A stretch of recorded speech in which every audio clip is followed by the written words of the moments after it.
لله نحمده ونستعينه ونستغفره ونؤمن به ونتوكل عليه ونعوذ بالله من شرور أنفسنا ومن سيئات أعمالنا ونعوذ بالله من شرور أنفسنا ومن سيئات أعمالنا من يهدي الله فلا مضل له ومن يضلله فلا هادي له ونشهد أن لا إله إلا الله وحده لا شريك له ونشهد أن سيدنا ونبينا وحبيبنا وشفيعنا وسندنا ومولانا محمدا عبده ورسوله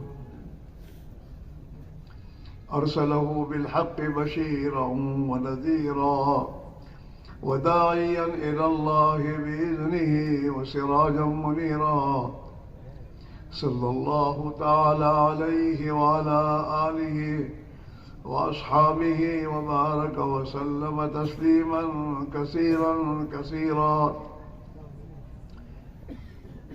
أما بعد فأعوذ بالله من الشيطان الرجيم بسم الله الرحمن الرحيم إن الدين عند الله الإسلام وقال تعالى ومن يبتغ غير الإسلام دينا فلن يقبل منه وهو في الآخرة من الخاسرين وقال تعالى يا أيها الذين آمنوا لا تلهكم أموالكم ولا أولادكم عن ذكر الله ومن يفعل ذلك فأولئك هم الخاسرون وأنفقوا مما رزقناكم من قبل أن يأتي أحدكم الموت فيقول رب لولا أخرتني إلى أجل قريب فأصدق وأكن من الصالحين ولن يؤخر الله نفسا إذا جاء أجلها والله خبير بما تعملون وقال تعالى وهم يصطرخون فيها يقولون ربنا أخرجنا نعمل صالحا غير الذي كنا نعمل أولم نعمركم ما يتذكر فيه من تذكر وجاءكم النذير فذوقوا فما للظالمين من نصير صدق الله مولانا العظيم. محترم دوستو بزرگوں اور بھائیوں، اللہ نے اس پوری کائنات کو ہم انسانوں کے لیے پیدا کیا ہے. پوری دنیا کا جو نظام اللہ نے چلایا ہے، روزانہ سورج کا نکلنا، شام کو ڈوبنا، اور چاند کی میرے دوستو نظام کو خدا نے چلایا ہے. چاند، سورج، ستارے، جمادات، نباتات، حیوانات، یہ تمام چیزوں کو اللہ نے پیدا کیا ہے. تمام مخلوقات کو اس کو اللہ نے انسان کے لیے پیدا کیا ہے. انسان کے لیے یہ پورا نظام ہے. اور اللہ کے نبی نے اس بات کو بتایا کہ جب دنیا انسان کے لیے بنائی گئی ہے تو انسان کو اللہ نے کس لیے بنایا ہے؟ انسان کے پیدا ہونے کا مقصد کیا ہے؟ تو اللہ کے پیارے نبی نے فرمایا الدنیا خلقت لکم وانتم خلقتم للآخرہ، کہ پوری دنیا کو تو اللہ نے تمہارے لیے پیدا کیا ہے اور تمہیں اللہ نے پیدا کیا آخرت کے لیے، کہ اس دنیا میں رہ کر تم اپنی آخرت کو بناؤ جہاں تمہیں ہمیشہ کے لیے جانا ہے. انسان دنیا میں رہنے نہیں آیا اور دنیا رہنے کی جگہ ہے ہی نہیں، اور کل کوئی رہنا چاہے تو رہ بھی نہیں سکتا، کوئی نہیں رہ سکتا، ایک دن اسے موت آ جائے گی اور مرنا ہے اسے یہاں سے۔ دنیا میں انسان آیا ہے مرنے کے لیے، اور دنیا کو ایک دن اس کو چھوڑنا ہے، اور یہ انسان دنیا سے مر کر منتقل ہوگا، فنا نہیں ہے، اس انسان کو فنا نہیں ہے، یہ فنا نہیں ہوگا، ہاں یہ ہمیشہ کے لیے باقی رہنے کے لیے آیا ہے۔ ہاں انسان ازلی تو نہیں ہے، ابدی ہے۔ ہاں اللہ تعالی شان ہو میدان حشر قائم کر کے انسانوں کے علاوہ جتنی مخلوقات ہے ان تمام مخلوقات کو خدا مٹی بنا دے گا، حیوانات اور جتنی بھی جاندار مخلوقات ہیں سب کو مٹی بنا دے گا۔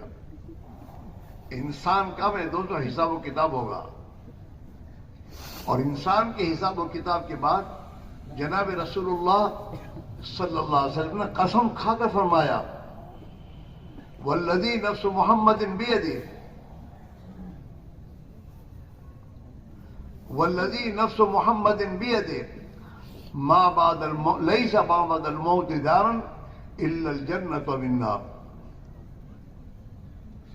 کہ میں اس اللہ کی قسم کھا کے فرق کہتا ہوں جس کے ہاتھ میں میری جان ہے، محمد صلی اللہ علیہ وسلم کی جان ہے، کہ انسان مرے گا اور مرنے کے بعد آخرت میں اسے دو ٹھکانوں میں سے کسی ایک ٹھکانے میں جانا ہوگا۔ ہاں یا تو یہ ہمیشہ کے لیے جنت میں جائے گا یا یہ ہمیشہ کے لیے جہنم میں ڈال دیا جائے گا، تیسری جگہ نہیں ہے۔ ما بعد الموت دارا الا الجنۃ والنار، کہ موت کے بعد تیسرا کوئی ٹھکانہ نہیں ہے دو ٹھکانوں کے علاوہ، یا تو جنت ہے یا جہنم ہے۔ اور اس جنت اور جہنم کا میرے دوستو فیصلہ اس دنیا کی زندگی پر ہوگا۔ اللہ نے انسان کو زندگی دی ہے، اور اس زندگی میں اللہ رب العزت نے آخرت کے بنانے کے لیے اللہ نے اسباب دیے ہیں۔ یہ جو کچھ اسباب ہمارے پاس ہیں یہ اسباب اللہ نے ہمیں دیے ہیں تاکہ ہماری آخرت بنے، ہم اسے استعمال کریں آخرت بنانے کے لیے، اپنی مرضی کے مطابق نہیں استعمال کریں۔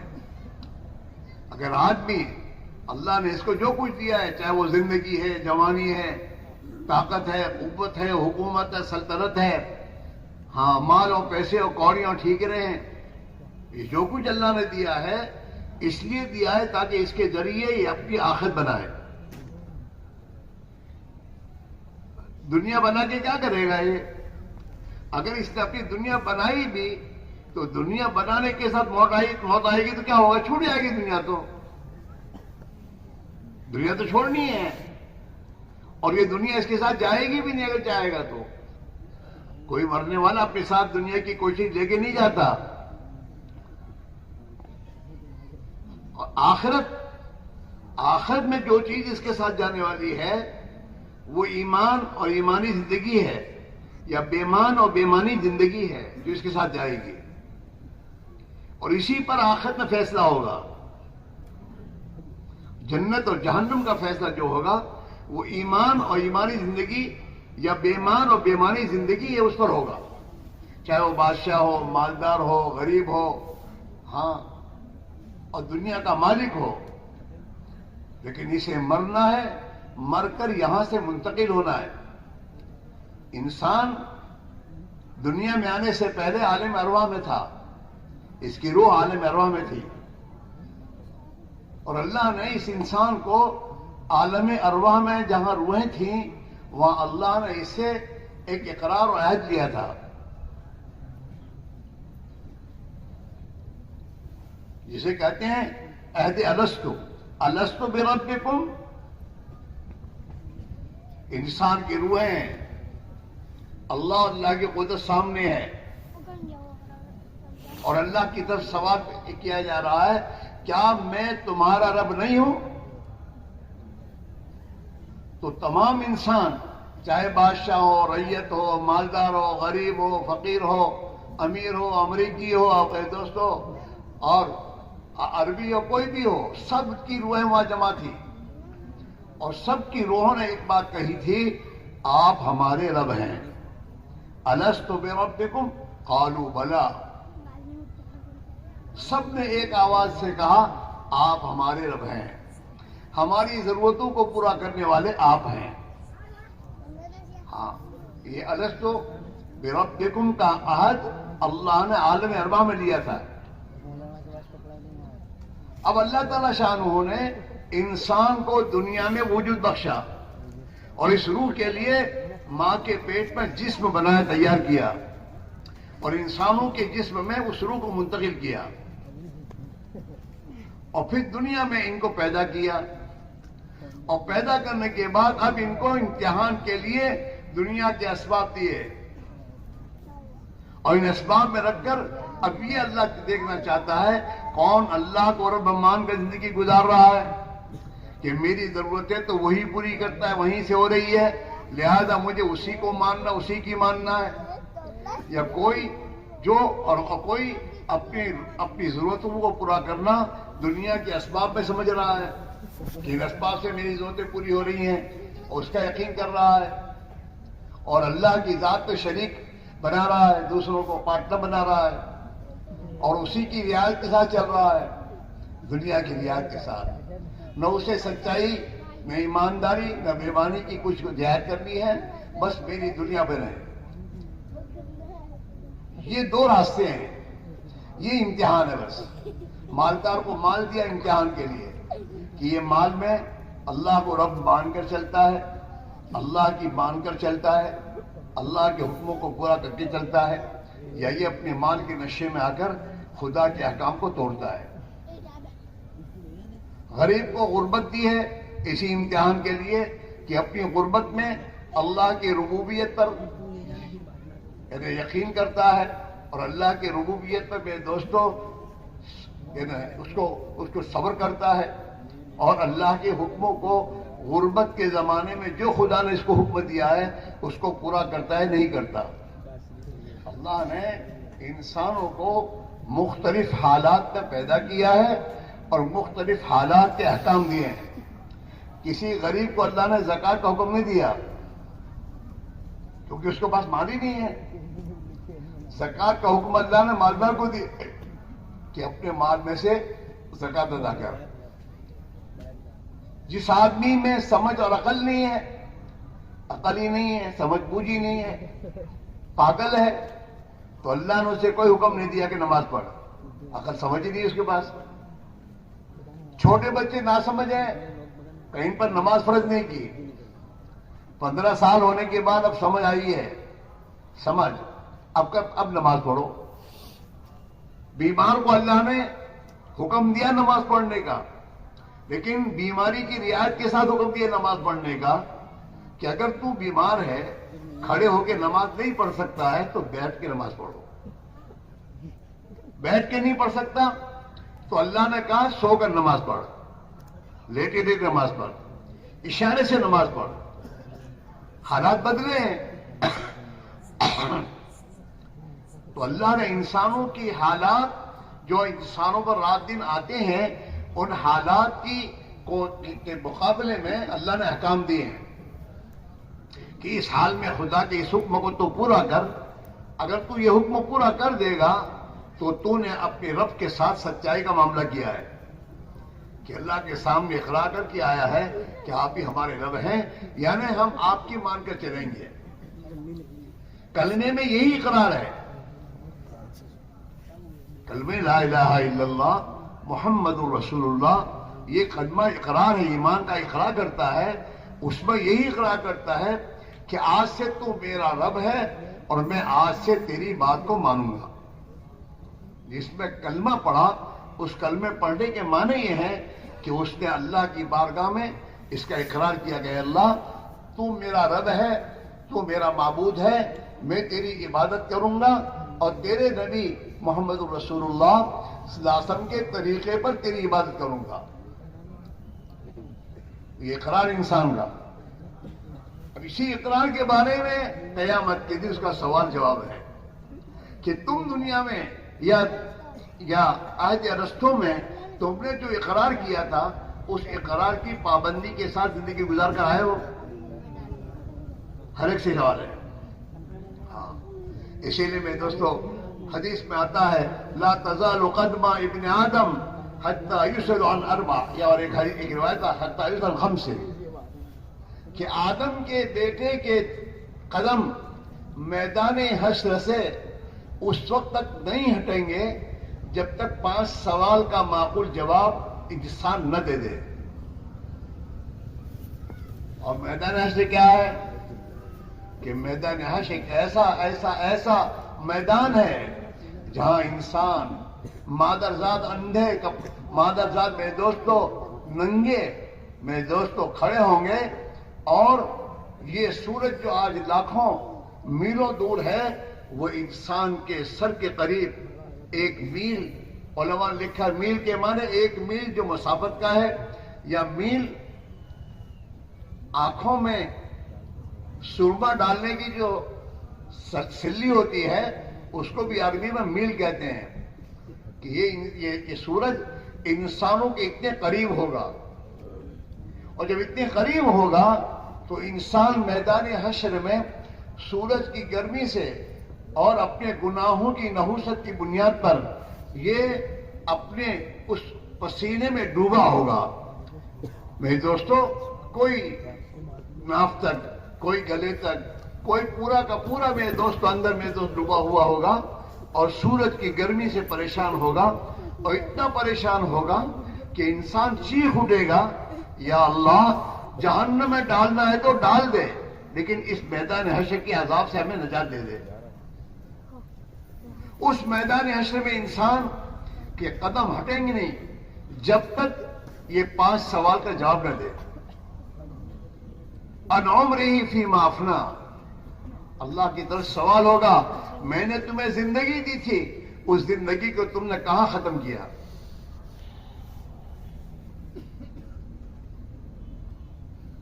ان عمرہ فیما افنا وان شبابہ فیما ابلا، کہ میں نے اس عمر میں تجھے جوانی کی طاقت دی تھی، اور جوانی کا ایک دور، ایک زمانہ تیرے اوپر آیا تھا، اس جوانی کو کہاں لگایا تو نے؟ ہاں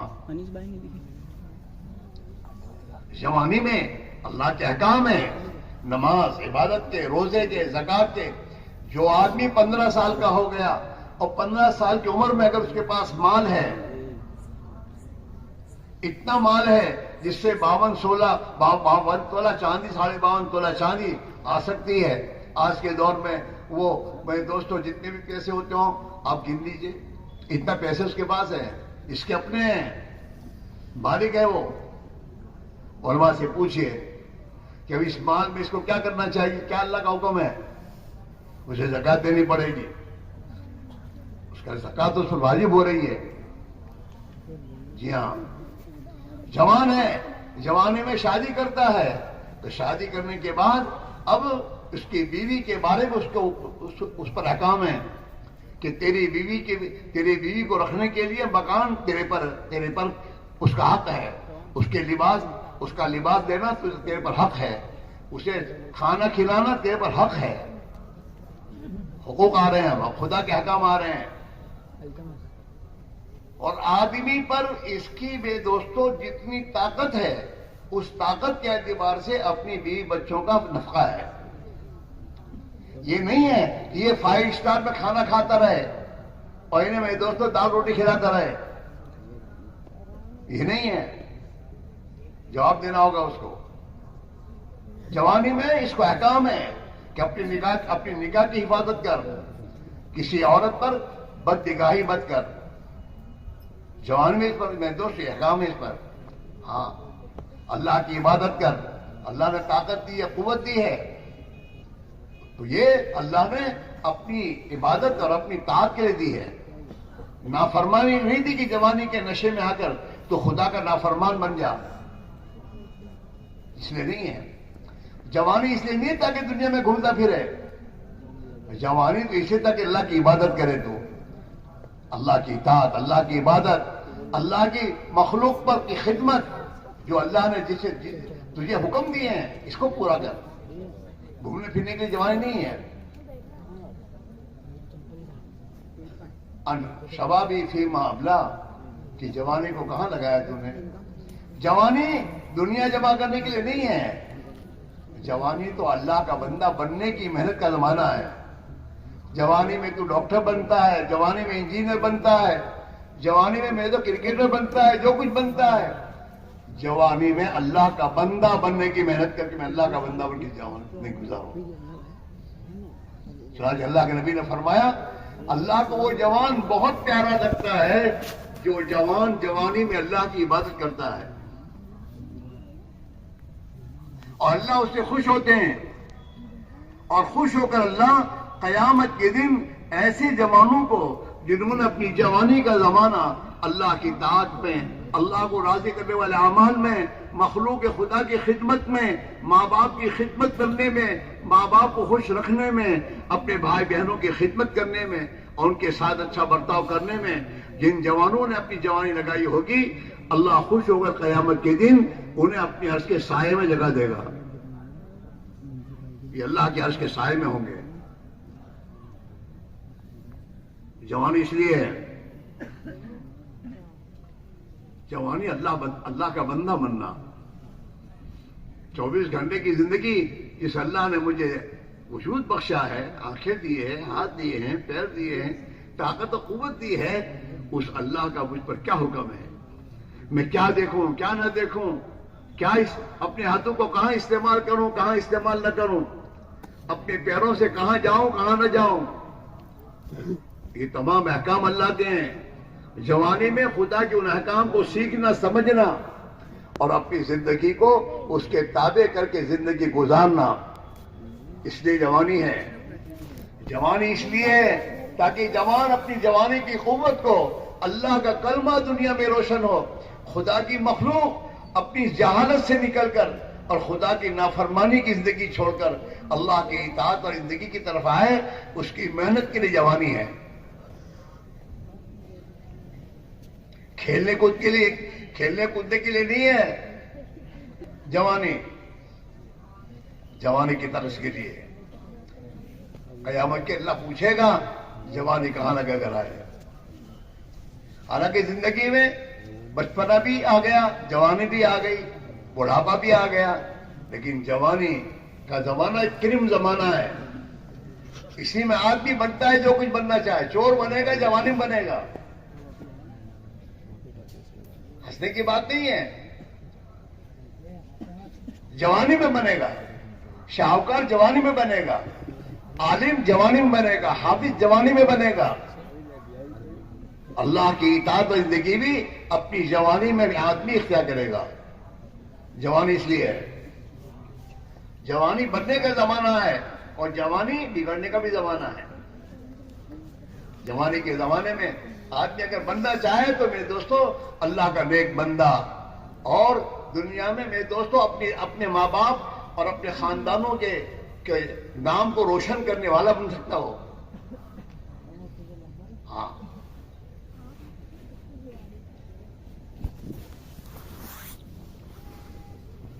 تو دوسرا سوال یہ ہے ان شبابی فیما ابلا, جوانی کو کہاں ختم کیا تم نے. تیسرا سوال ہوگا وان مالی من این اکتسبہ, اور ہر مالدار سے مال کے بارے میں سوال کیا جائے گا کہ مال کیسے کمایا, حلال طریقے سے حرام طریقے سے کما کے جمع کیا. ہاں, اللہ کو مالدار بننا پسند نہیں ہے, اللہ کو ایماندار بننا پسند ہے. پہلے ایماندار بن پھر مالدار بننے کی کوشش کر, یعنی اپنے مال کو خدا کے بتائے ہوئے طریقے پر کمانے کی فکر کر. مال کے بارے میں سوال کیا جائے کیسے کمایا مال.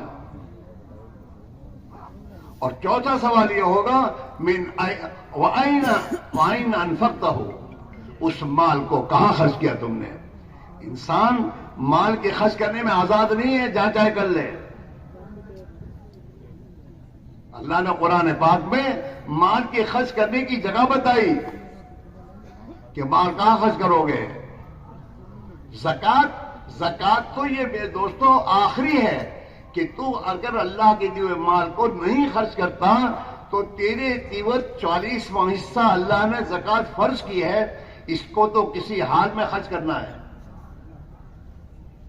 مال میں زکات کا حکم دیا اللہ نے، اور زکات کے حکم کے علاوہ اللہ نے قرآن پاک میں اور جگہ خرچ کرنے کی بتائی. ہاں، وَلَكِنَّ الْبِرَّ مَنْ آمَنَ بِاللَّهِ وَالْيَوْمِ الْآخِرِ وَالْمَلَائِكَةِ وَالْكِتَابِ وَالنَّبِيِّينَ وَآتَى الْمَالَ عَلَى حُبِّهِ ذَوِي الْقُرْبَى وَالْيَتَامَى وَالْمَسَاكِينَ وَابْنَ السَّبِيلِ وَالسَّائِلِينَ وَفِي الرِّقَابِ.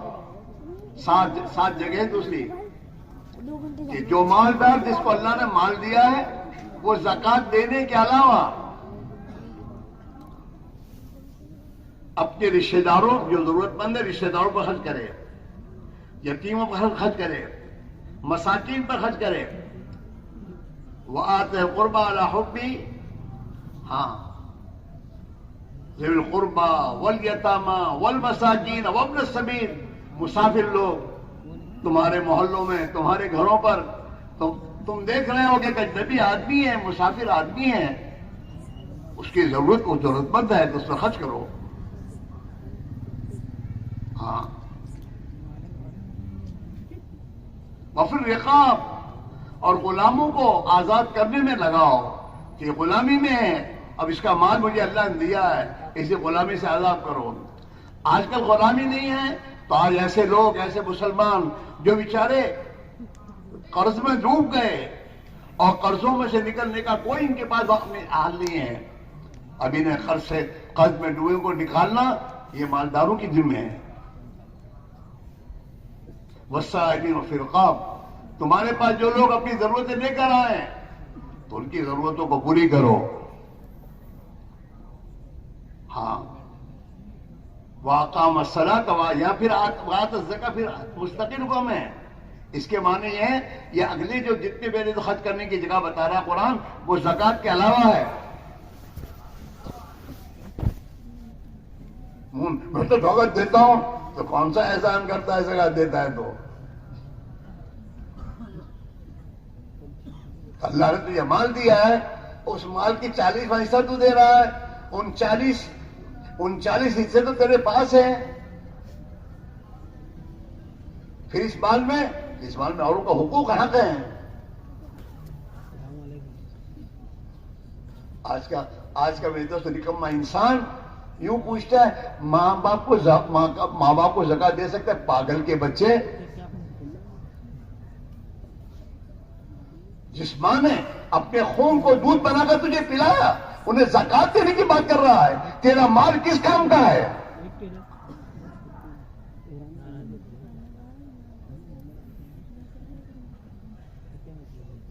ماں باپ کو زکات دینے کی بات کر رہا ہے، بھائی بہنوں کو زکات دینے کے بارے میں پوچھ رہا ہے.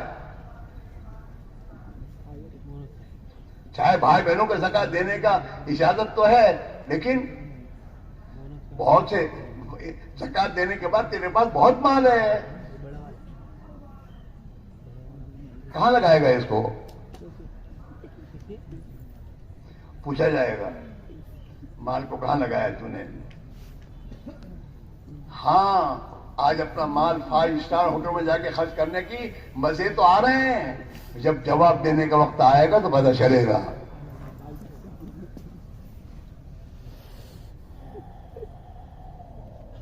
ہاں، مال اللہ اسے نہیں دیا ہے، مال تو ضرورت کے لیے ہے، جو تیری ضرورت، کھانے پینے کی تیری ضرورت ہے، لباس پہننا تیری ضرورت ہے، مکان تیری ضرورت ہے.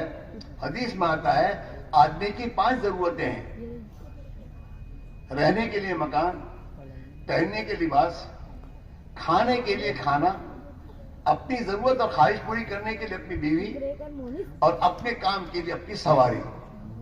یہ 5 حاجتیں انسان کی ہیں: کھانا پینا، لباس، مکان، بیوی اور سواری. اور نکاح اور شادی کے بارے میں نبی کا طریقہ یہ ہے، اور نبی نے یہ فرمایا ہے اعظم النکاح برکہ ایسرہ مؤونہ، وہ نکاح اللہ کو بہت پسند ہے جس نکاح میں کم سے کم خرچہ ہو۔ اللہ کو نکاح پسند ہے، اس میں برکت ہوگی۔ اس لیے ایسا نہیں ہے ایک موقع ہے تو اس پہ خرچ نہیں کہ تو کب کہاں کریں گے، وہ پتہ چلے گا موت کے بعد، یعنی کیا لگا پتا۔ اپنی ماتائی دکھانے کے لیے بہت جگہ ہیں، غریبوں کے مکان بنا دے، غریبوں کے بچوں کی نکاح کرا دے، غریبوں کے کام آ، اپنی ماتائی دکھانے کے میدان ہے۔ یہ تھوڑے میدان ہے کہ تیرے بچوں کی شادیوں میں تو 2000 کی کیا کہتے ہیں ڈش کھلا اور لاکھوں روپے اس نکاح میں خرچ کر کے اپنے بچوں کی شادیوں کی جاؤ جلال دکھا، اس لیے تھوڑا ہے۔ ہاں، اللہ کے پیارے نبی اگر چاہتے نا تو اللہ سے دعا کر کے اپنے بچوں کے اپنی بچیوں کے لیے شیش محل بنا سکتے تھے، لیکن اللہ کے نبی نے شیش محل نہیں بنوائے۔ اللہ کے نبی کی 4 بیٹیاں، چاروں بیٹی کی آپ نے شادیاں کی ہیں، نکاح کیے ہیں۔ نبی کی زندگی کا بھائی نمونہ ہے کہ آپ نے اپنی بیٹی فاطمہ کی نکاح کیا اور نکاح کر کے خود جا کر اس کے گھر چھوڑا ہے، خود جا کر چھوڑ کر آئے،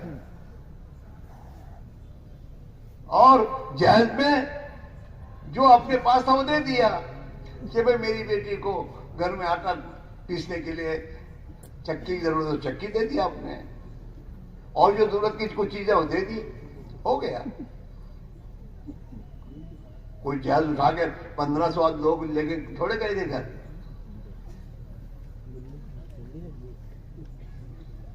یہ نبی کی زندگی ہے، دونوں جہان کے سردار، جس نبی کے صدقے میں دنیا کو خدا نے وجود دیا ہے۔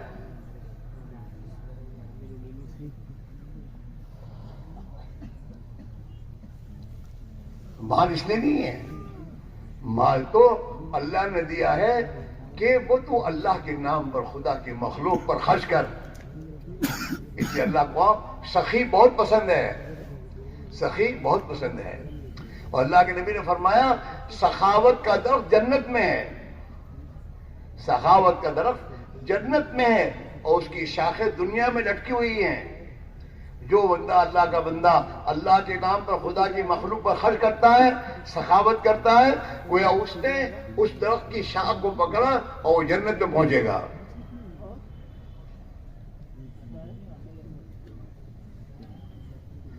فضول خرچ اللہ کو پسند نہیں ہے، ان اللہ لا يحب المسرفین، اللہ فضول خرچوں کو پسند نہیں کرتا، اللہ کو فضول خرچوں سے محبت نہیں ہوتی۔ ان المبذرین کانوا اخوان الشیاطین،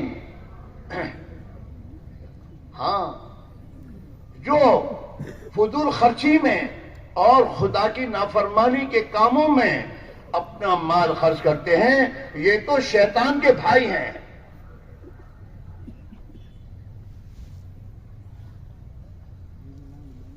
مال خرچ کرنے کے ایک تو خرچ ضرورت سے زائد، جہاں 5 روپے خرچ کرنے چاہیے وہاں 6 روپے ضرورت میں خرچ کیے ہیں، لیکن 5 کی جگہ 6 خرچ کیے، تو 1 روپیہ فضول خرچی ہے۔ ایک میرے دوستو بغیر ضرورت کے خرچ کرنا، بغیر ضرورت نہیں اور خرچ کرنا، یہ تبذیر، یہ تبذیر، بغیر ضرورت خرچ کیا ہے، اللہ کو پسند نہیں ہے۔ اور ایک میرے بھائیوں اللہ کی نافرمانی گناہوں کے کام میں خرچ کرنا، یہ ہے طرز مترفین، تاسے ہے، اللہ کو ناپسند ہے۔ ہاں، نہ اسراف ہو، نہ تبذیر ہو، نہ میرے دو طرف ہو، حرام کاموں میں خرچ کرنا۔ جیسے آج ہمارے ہاں ہماری شادیوں میں، ہاں، ناچنے میں، گانوں میں، اور جتنے مال پیسے خرچ ہو رہے ہیں، یہ میرے دوستوں تمام کے تمام میرے دوستوں حرام کاموں خرچ ہو رہے ہیں، اللہ کو ناپسند ہے. اور دیکھو اللہ کو ناراض کرنے کے کاموں میں مال لگانے پر خدا فوراً نہیں پکڑے گا، اللہ ڈھیل دیتا ہے. ہاں، اور پھر جب میرے دوستو اللہ کے یہاں وہ وقت آ جاتا ہے اس کی پکڑ کا، تو پھر اللہ کے یہاں سے اس کی پکڑ ہوتی ہے.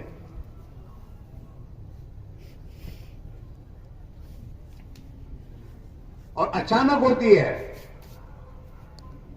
ہاں، قرآن میں اللہ کہہ رہا ہے فَلَمَّا نَسُوا مَا ذُكِّرُوا بِهِ، جب یہ لوگ انہیں جس بات کی نصیحت کی جاتی تھی اس کو بھلا دیتے ہیں اور وہ چھوڑ کر، تو اللہ تعالیٰ کہتے ہیں ایسے انسانوں کے لیے ہم دنیا کی چیزوں کے دروازے اور کھولتے ہیں. لو اور لو، گناہوں کے ساتھ دنیا اللہ زیادہ دیتا، اور لے اور لے. فتحنا علیہم ابواب کل شیء، ہم ہر چیز کے دروازے ان نافرمانوں کے لیے کھول دیتے ہیں. ہاں، نافرمانی کرنے کے ساتھ دنیا آ رہی ہے، یہ اللہ کا فضل نہیں ہے، یہ اللہ ناراضگی کے ساتھ دے رہا ہے اور ڈھیل کے ساتھ دے رہا ہے. اگر تو نے اس پر توبہ نہیں کی اور اپنے آپ کو باز لانے کی کوشش نہیں کی تو وقت پر تیری اچانک پکڑ کی جائے گی. فَلَمَّا نَسُوا مَا ذُكِّرُوا بِهِ فَتَحْنَا عَلَيْهِمْ أَبْوَابَ كُلِّ شَيْءٍ، جب انہوں نے نبی کی تعلیمات کو بھلایا، اللہ کے نبی نے جو فرمان فرمائے تھے اسے بھلا کر اللہ کی نافرمانی کے کاموں میں اپنے مال کو لگانا شروع کیا، تو اللہ تعالیٰ شان فرماتے ہیں ہم نے ان کے لیے ہر چیز کے دروازے کھول دیے. اور لے، اور گاڑیاں لے، اور چیزیں لے، اور صوفے لے، کتنا چاہیے. حتی اذا فرحوا بما اوتوا، یہاں تک کہ اللہ نے جو دنیا کی چیزیں ان کو پہنچائی اس میں خوش ہو گئے. اترائے اترائے اتراتا ہے آدمی دنیا پر. کیوں اللہ کی پکڑ نہیں آتی؟ اللہ خوش ہے، پتہ چلے گا. ہاں، حتی اذا فرحوا بما اوتوا، دنیا جو ان کو دی گئی ہے اس پر اتارنے لگے. اخذناہم بغتہ، ہم انہیں اچانک پکڑ دیں. ہاں، حتی اذا فرحوا بما اوتوا اخذناہم بغتہ فاذا هم مبلسون، تو وہ جب اچانک ہی پکڑ آتی ہے حیران اور سجدے رہ جاتی ہے. کیسا ہوا؟ یہ کیا ہوا؟ فَقُضِیَ دَابِرُ الْقَوْمِ الَّذِينَ ظَلَمُوا، اللہ ظالموں کی جڑوں کو کاٹ کر رکھ دیتے ہیں. یہ ظالم لوگ ہیں، یہ سب ظالم ہیں جو اللہ کی دی ہوئی نعمتوں کو اللہ کی ناراضگی کے کاموں میں خرچ کر رہے ہیں.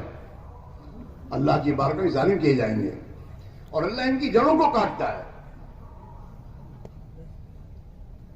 ہاں، اس لیے میرے بھائی میرے عزیزو، ہم اور آپ اس دنیا میں اللہ نے ہمیں زندگی دی ہے، اور زندگی میں جو کچھ ہمارے پاس اللہ نے دیا ہے اسباب دنیا، یہ میرے دوستو آخرت کے بعد زندگی کے بنانے کے لیے ہے اور اللہ کا بندہ بن کر جینے کے لیے ہے. ہمارا ایمان بنائیں، ہم اپنا ایمان بنانے کی محنت کریں. اپنے دل میں ایمان کی محنت کر کے اتنا خوف اللہ کا پیدا ہو جائے جو خوف خدا ہمیں ہر لائن میں اللہ کی نافرمانی اور حرام سے روک دے. آدمی حرام اسی وقت چھوڑے گا جب اس کی دل میں خوف خدا آئے گا. ہاں، جب تک خدا کا خوف نہیں آئے گا حج بھی کرتا رہے گا، عمرے بھی کرتا رہے گا اور شیطانی سے دھوکے ملا دے گا. اللہ نے شکر جو تو در برس ہے اور اللہ کے حرام کردہ کاموں کو کرتا رہے گا.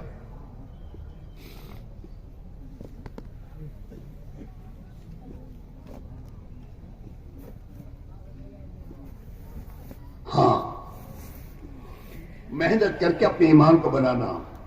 آخرت کی زندگی کے بننے کا مدار ملک و مال نہیں ہے، آخرت کی زندگی کے بننے کا مدار ایمان اور اعمال ہیں. ایمان اور اعمال صالحہ. اور اسی پر اللہ دنیا کی زندگی کو بھی پرسکون بنائیں گے. دنیا کی زندگی سکون والی بنگلوں میں نہیں ہوتی. بنگلے بنانے سے سکون نہیں ملتا. بنگلوں میں اے سی لانے سے سکون نہیں ملے گا. سکون ملے گا جب آسمان سے اللہ سکون کا فیصلہ کریں گے. اور وہ فیصلہ اللہ کا سکون کا کب ہوتا ہے؟ جب آدمی دنیا کے اسباب میں اللہ کو راضی کرنے والے اعمال کے ساتھ زندگی گزارتا ہے تو اللہ تعالیٰ آسمان سے اس کے لیے سکون کا فیصلہ کرتے ہیں. قرآن پاک میں اللہ فرما رہے ہیں الا بذکر اللہ تطمئن القلوب. ارے ذرا کان کھول کر میرے بندو سنو، تم جتنی اللہ کی اطاعت کا راستہ اختیار کرو گے اللہ اتنا ہی تمہارے دلوں میں سکون تمہیں دے گا. الا بذکر اللہ تطمئن القلوب. ہاں، دنیا کی تبلیغ میں جانے سے سکون نہیں ملے گا.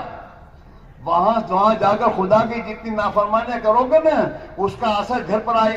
گھر جب لوٹو گے تو پڑے گا پریشانیوں کا. قرآن اللہ کہہ رہا اللہ بذکر اللہ تطمئن القلوب. اگر تمہیں دلوں کا سکون چاہیے تو دلوں کا سکون اللہ کی اطاعت میں خدا نے رکھا ہے.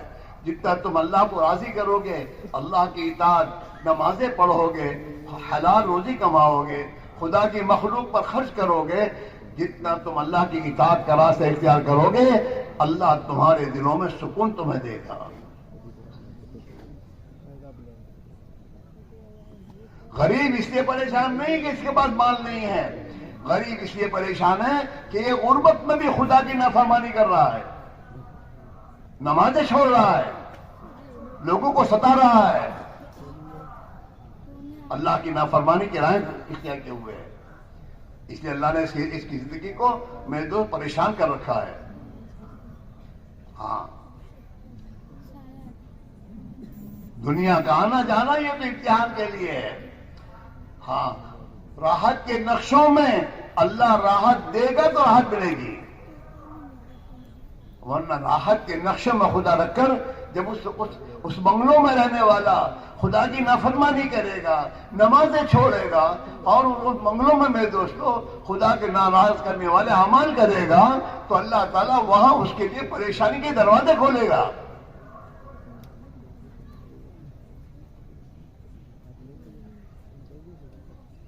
سب سے پہلے اللہ اس کے دل کے سکون کو لے گا، اور پھر بھی اگر انہیں سنبھلا تو اللہ تعالیٰ شاروز پر حالات لائے گا. پھر بھی اگر میرے دوست نہیں سنبھلا تو خدا یہ دنیا جو دنیا اسے اللہ کی نافرمان کا بنا رہی ہے خدا اس دنیا کو اس کے ہاتھ سے چھینے گا. چل رہا سے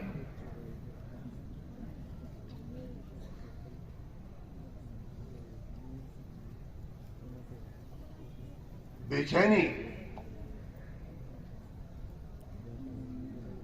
اللہ کی نافرمانی سے اللہ دلوں میں بے چینی ڈالے گا. اور یہ بھی تو فطرت انسان کی ہے کہ انسان جب قانون کی خلاف ورزی کرتا ہے تو اس کے دل میں بے چینی پیدا ہوتی ہے. دنیا کی حکومتوں کو نافرمانی کرنے والا انسان یہ بے چین ہوتا ہے، پریشانی میں آ جاتا ہے، تو اللہ کی نافرمانی کرنے والا کیسے چین سے رکھ سکتا ہے؟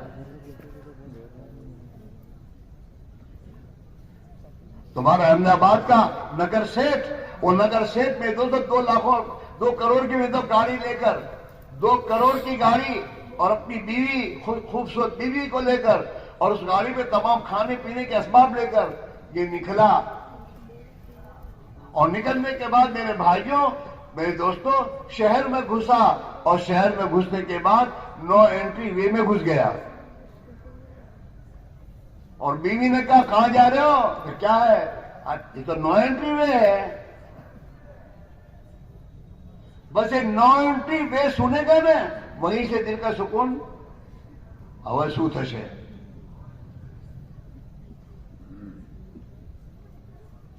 جب تک 90 وے میں ہے، حالانکہ بیوی ہے، کھانا ہے، اتنی کتنی گاڑی ہے لیکن سکون. ہاں آدمی گناہ کرتا ہے نا تو اس گناہ کے کرنے کے ساتھ سب سے پہلے اس کے دل میں بے چینی آتی ہے. جھوٹ آدمی بولتا ہے نا, جھوٹ بولتے بولتے دیتا ہے لیکن اندر بے چینی ہے, یار خبر پڑ جائے گی نہ کیا ہوگا.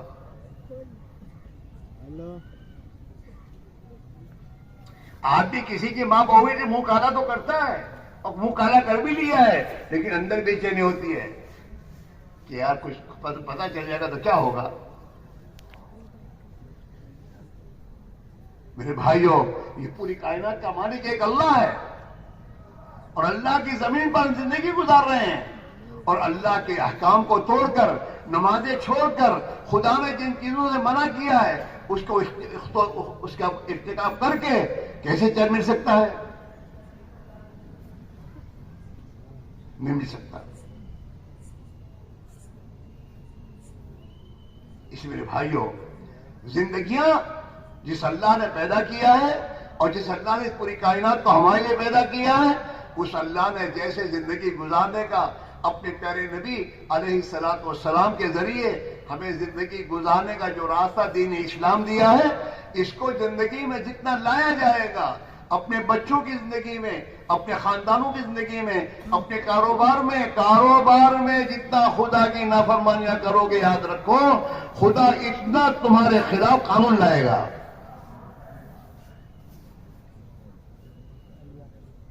قانون اوپر سے آتا ہے, دنیا کی حکومتوں کے ہاتھ میں کچھ نہیں ہے.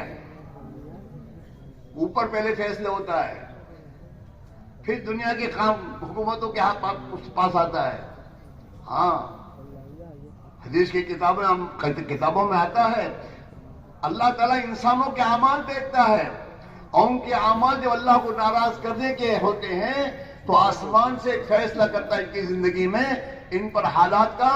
تو وہ حالات کا فیصلہ جو ہوتا ہے اسے دے کر فرشتوں کو بھیجتے ہیں.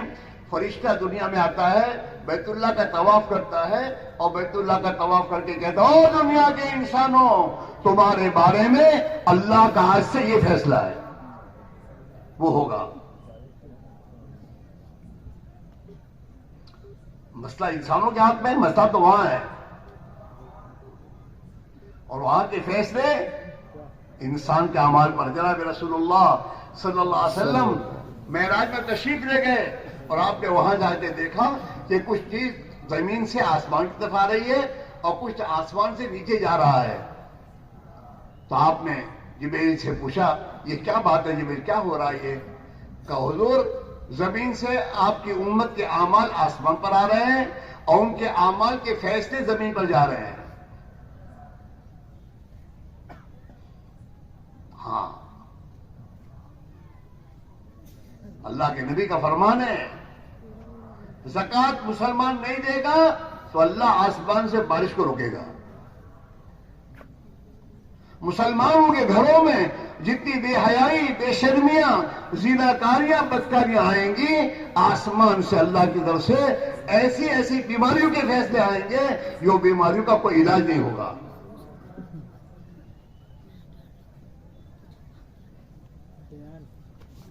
آپ حدیثوں کو پڑھیے,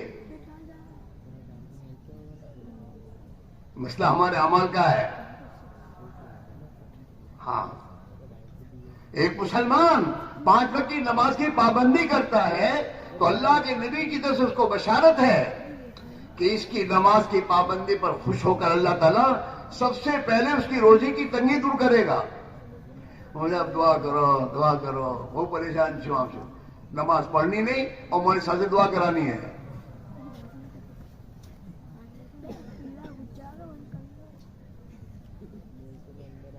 تیری نماز کا حل تو تیرے ہاتھ میں ہے, نماز کی پابندی کر. اللہ کا وعدہ ہے, نبی کی خبر ہے, سچ ہے, یوں ہی ہوگا کہ اللہ تیری روزی کی تنگی کو دور کرے گا. نماز کی پابندی پر اللہ قبر کے عذاب سے بچائے گا. 5 وقت کی نماز پڑھی اس نے کہ اللہ قبر کے عذاب سے بچائے گا. تیسرا اللہ تعالیٰ میدان حشر میں اس کے نام اعمال داہنے ہاتھ میں دے گا